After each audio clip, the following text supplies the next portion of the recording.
शाखा के अध्यक्ष बड़े भाई जय किशन बिंद जी आप आए और अपने मार्गदर्शन से हम सबको अवगत कराएंगे। नमस्कार, धन्यवाद संचालक महोदय, मुझे आपने बोलने का अवसर दिया।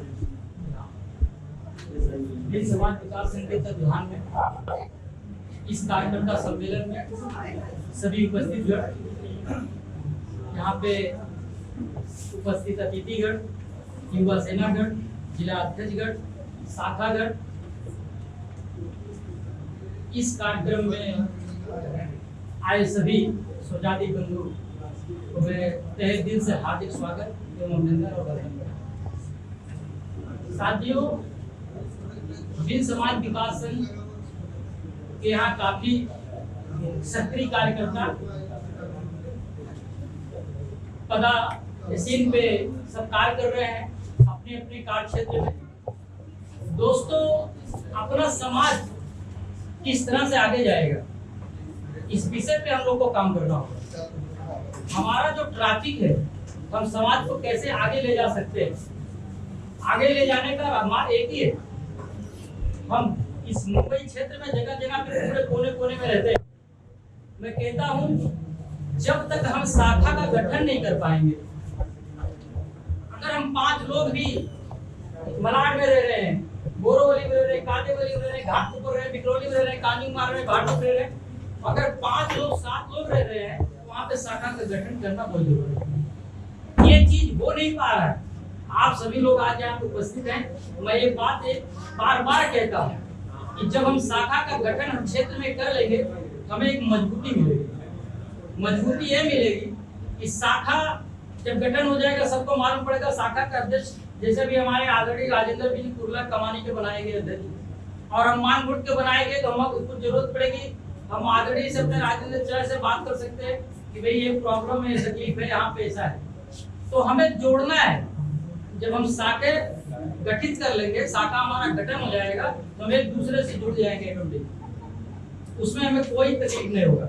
इसी तरह से जो भिन्न समाज विकास संघ आपका कार्य कर रहा है, उत्तर प्रदेश में 75 जिले पे कार्य चल रहा है, लेकिन अब एकाएक तो हो नहीं जाएगा। 2017 में भिन्न समाज विकास संघ खड़ा हुआ है, तो धीरे धीरे अपना कार्य कर रहा है। जिला अध्यक्ष में भी कार्य कर रहा है। अभी काफी जो हम लोग भदोही में प्रोग्राम हुआ था, वहाँ पे 4-5 जिले का तो अध्यक्ष का गठन हुआ था। उस समय जो लोग वहाँ उपस्थित रहे होंगे, अपने राष्ट्रीय आदरणीय महोदय जी के घर पे ही वो कार्यक्रम हुआ था, विनोद सर भी आए थे।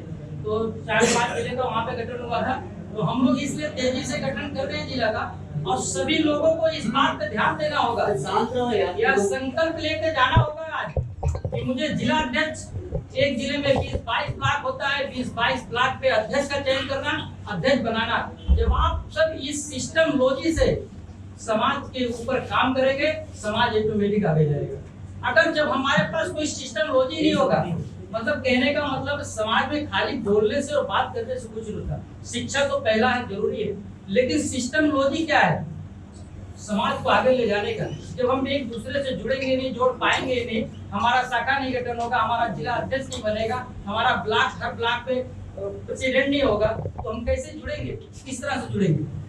तो ये चीज हमको करना बहुत जरूरी है। आप सभी लोग इस पे ध्यान दीजिए। आप बहुत जिले से आए होंगे, लेकिन आप इतना रखिए कि भाई हमारे जिले में कोई अगर तेज सलाह है, धन से, तन से, मन से, उसको आप जिला अध्यक्ष बनाइए। और जिला अध्यक्ष बनाने को कमेटी बनाएगा, तो मालूम पड़ेगा ये भिन्न समाज विकास संघ का वहाँ कमेटी का गठन हुआ है। उसके बैनर तले अध्यक्ष 4-6-10 तो ब्लॉक का बना सकता है। जब हम 18-22% की आबादी में है पूरे इंडिया के अंदर, भारत के अंदर, तो हम क्यों नहीं गठन कर पा रहे हैं। इस चीज को आप लोग आज संकल्प लेके जाइए और राष्ट्रीय अध्यक्ष से संपर्क कीजिए, सर यहाँ पे ऐसा ऐसा है और हम चाहते हैं कि भाई हमारा जिला का गठन हो, हमारे ब्लॉक का गठन हो, मुंबई में हमारे शाखा का गठन हो, तब तो हमारा कल्याण होगा साहब। और रही बात शिक्षा की, शिक्षा तो दोस्तों, शिक्षा ये मायने नहीं रखता मेरे पास पैसा है तभी मैं बच्चों को पढ़ा सकता हूँ। मैं छोटा मोटा व्यवसाय मेरा है, बीटेक मैकेनिकल इंजीनियर 7-8 लाख रुपया लगता है। मेरी इनकम कितना होगी, 15 से 20 हजार रुपया। उसमें मुझे घर परिवार भी चलाना है और पढ़ाना भी है। भाई 1,80,000 रुपया इन्वेस्ट भी करना है, फीस प्लस 60,000 खर्चा हॉस्टल का देना है, तो 1.5 लाख रुपया खर्चा आ ही जाता है, 1.5-2 लाख। तो 20,000, अब आप सोचेंगे यार 20,000 रुपये कमा के बंदा कैसे पढ़ा लिया। पढ़ाना चाहोगे तो पढ़ा हो गया। उत्तर प्रदेश में स्कॉलरशिप भी आती है, खुदा ने खाते आपको भाई किस्मत साथ दे दिया, स्कॉलरशिप भी आपको आ गया। मेरे बच्चे का 1,70,000 स्कॉलरशिप आया 4 साल में, 1,70,000 स्कॉलरशिप आया। अब आपको बता दें, आप लोग की हिम्मत तो ऐसी कम हो जाएगी, सामने वाला आपको हकीकत नहीं बताएगा, कभी नहीं बताएगा। मैं बोलता मेरे समाज का ये हकीकत नहीं बताएगा। हकीकत ये है, अगर आपका उत्तर प्रदेश जैसे एपीजे अब्दुल कलाम यूनिवर्सिटी है यूपी स्टेट की, अगर आपका बच्चा बीटेक करना चाहता है, अगर आपका मान लीजिए ठीक है आपका 7 लाख खर्चा है, 60,000 हॉस्टल का, 80,000 रुपया फीस, 8 6 14, 1.5 लाख 2 लाख रुपया टोटल मिला के खर्चा आ गया। अगर उसमें आपको 50,000 स्कॉलरशिप या 40,000 रेटिंग हुई तो आपका बचा ना। तो आप इस तरह से आप हिम्मत रखिए। अरे यार 7-8 लाख का तो खर्चा बताते हैं, लेकिन आपका तो 4-5 लाख टोटल हो रहा है, 2 लाख तो रिटर्न, 1.5 लाख 2 लाख ले रहे हो ना। लेकिन वो चीज आप सोचिए, हकीकत यही है, जब आप 1,70,000 रिटर्न ले लेंगे तो आपका कितना पैसा गया, आप उतना कर सकते हो। अरे कुछ कम पड़ा तो 2,000 से इधर उधर से नाक पांच रिश्ते से जब पढ़ाना चाह लेंगे पढ़ाएंगे, हाँ, लेकिन पढ़ाई कैसे होगी ये मैं बताता हूँ। आप ये चाह लेंगे मेरा बच्चा 8 साल हो गया पढ़ लेगा, कभी जिंदगी में नहीं पढ़ेगा। बच्चा 3 साल हो गया तभी को आपको जो उसके बैकग्राउंड के माता पिता को ध्यान देना पड़ेगा 3 साल से। और कब तक ध्यान देना पड़ेगा ये बात? 10 तक। अगर 10 आपको बच्चा अच्छे से निकाल ले गया, उसको कोई रोक नहीं पाएगा माइकल वाली इस दुनिया में कि उसे रोक लेना पड़ेगा। 10 साल आपको भी बच्चा बनना पड़ेगा मेरे भाइयों, मेरे साथियों, मेरे दोस्तों। जब 10 साल आप बच्चा बन जाएंगे तो बच्चा आपका पढ़ेगा। ये मैं रिसर्च की बात बता रहा हूँ। मेरा बच्चा एक सीबीएसई बोर्ड से है 11th में इस बार, लेकिन मैं इतना मेहनत किया हूँ कि जब जूनियर केजी से था यहाँ पे गोयडी में कुमुद विद्या मंदिर था, जूनियर केजी से बच्चा जब सीनियर केजी में गया 95% लेवल आया था और एक दिन स्कूल नहीं जाता था, रोता था। लेकिन हाँ, बच्चे बिगड़ते कब हैं ये भी आपको बता देता हूँ। बच्चे 12 से 18 साल की उम्र में बिगड़ भी जाते हैं, उस चीज को भी हम लोग को ध्यान देना पड़ेगा। जब बच्चा मेरा 7th स्टैंडर्ड में गया तो चोरी, संगति से चोरी करने लगा। सोचिए, मैं तो भाई बैकग्राउंड में, मैं तो सोच रहा हूँ ना, माता पिता उसको सोच रहे हैं मेरा बच्चा जब पढ़ के जाए, तो चोरी की लत लग गई। तो मैंने फिर दिमाग चलाया, बोला यार यहाँ तो बच्चा बिगड़ जाएगा, झोपड़पट्टी है, उसको यहाँ से ट्रांसफर कर दिया उत्तर प्रदेश, सीबीएसई बोर्ड में दिलाया, जो है एंट्रेंस परीक्षा निकाल लिया। आज उसका फ्यूचर देखो चेंज हो रहा है। अगर हम संगति पे भी ध्यान नहीं देंगे तो बच्चा हमारा कभी भी संगति से कितना भी बिजनेस है सरकारी। ये सब मैं रिसर्च अपने ऊपर की हुई बात को बता रहा हूँ आप लोगों को। इसलिए साथियों, ये सब बात आप लोग अभी युवा है, किसी की शादी हुई होगी, किसी की होना है, किसी के बच्चे 2 साल के होंगे, किसी के बच्चे 3 साल होंगे।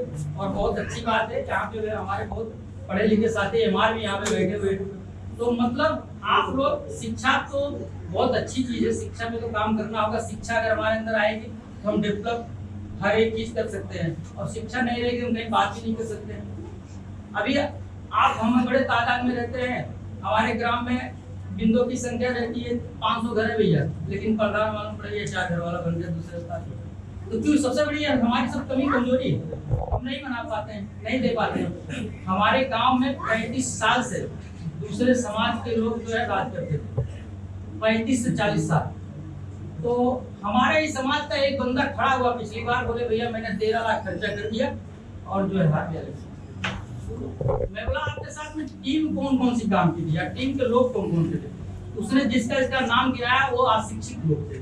मैंने कहा यही तुम्हारा कारण था कि पैसा भी खर्चा कर दिया और टीम जो बनाए तुम जो टीम तुम्हारी जो है अशिक्षित होगी। मैंने नेतृत्व किया 8 महीना, 4 महीना पिछले लॉकडाउन में मुझे समय मिल गया, पूरे समाज को जागरूक किया अपने गांव में।